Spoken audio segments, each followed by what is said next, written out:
บิ่งท่านผู้ชมวันนี้ไปอาบน้ำฟรีเป็นตะมวนเนาะเพราะว่าใกล้ที่ฮอดเดือน6เลยเนาะเดือนนี้ก็โบเดินไปได้นะมันเขาก็เริ่มมาแต่วันที่2นี่แหละวันนี้เขาก็ร่วมโยนน้ำกันที่ได้พี่ช่างหาเนี่ยโอ้ยเนาะโอ้คือเซ็กซี่เลยเนาะแบบฟ้องก็ยืนว้านี่เพิ่มหมดนำเฮ้ยจำให้ผมลงเบิ่งจับเห็นบอกไปป่ะไปแล้วสี่เลยคุณเบิ่งนะผมไม่ทำตามผู้ชมตอนนี้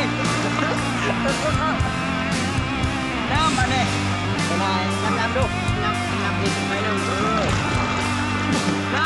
ำเอาเลยน้ำจะห้องเดินชอบชอบ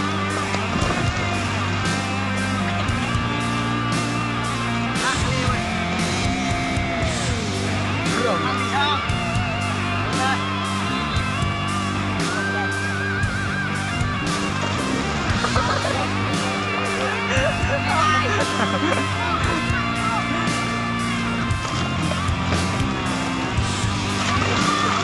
โอ้ยคือจะต้องหมดบ้านผมรายงานครับโกหมด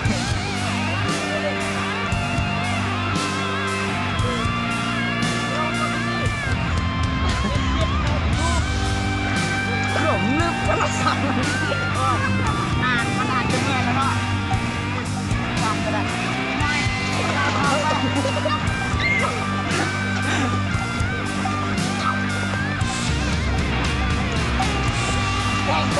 แข่งโอ้ยไม่ไหวแล้วเมื่อขึ้นเชิงไป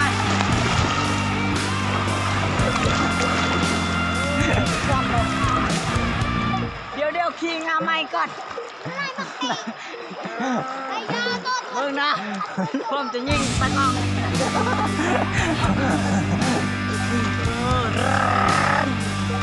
อันนี้แมนคมบริเวณครับไฮมูรีเวลเทนเพราะว่าผมมีคนรีเวลเบิ่งนะตะกองคนขี่งาไม้มีคนเยอะแยะนี่เป็นคนรอครับอยากช่วงนั้นเลยนะมาแล้วครับเจ้าของอันดับยิ่งใหญ่คนขวารีวิวเจ้าของเซ็กซี่ครับเจ๋วมากเป็ดไฟเป็ดตะกองเป็ดโปกมือบอกว่ากองเฮาถึงนำกับประจักษ์เนาะเวลามันมาคอเงินคาตีกระเตาเองเมื่อกระครั้งในคนจะเห็นคุณนะบ้าเอาโทรศัพท์ไปเนี่ย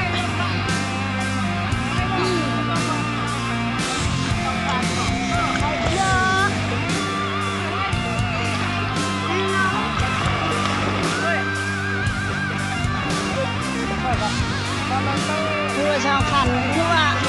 ลุดหายเท่าใดก็2 6 7 8คอยว่าได้คอย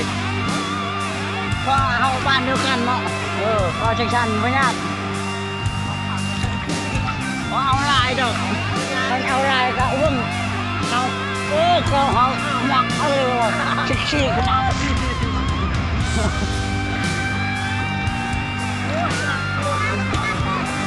เป็นตะมวนนี่เลยเว้ย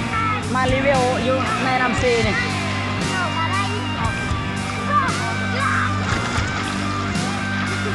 มารีวิวเพชรที่หน้าแกงนะ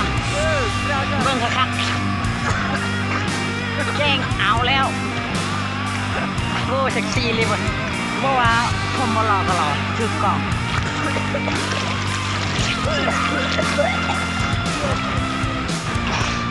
งามเลยดองบ่มีเชลเลยขี้อายอยากเลยเบิ่ง YouTube นะเบิ่งตัวเองบ่อยากเบิ่งข่าวก่อยตลก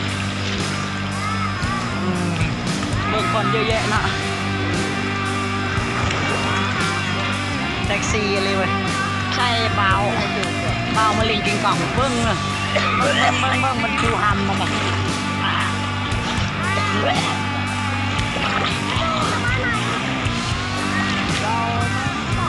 เบิ่งผมสมุดนำเนาะมันมีจังนาทีเริ่ม1 2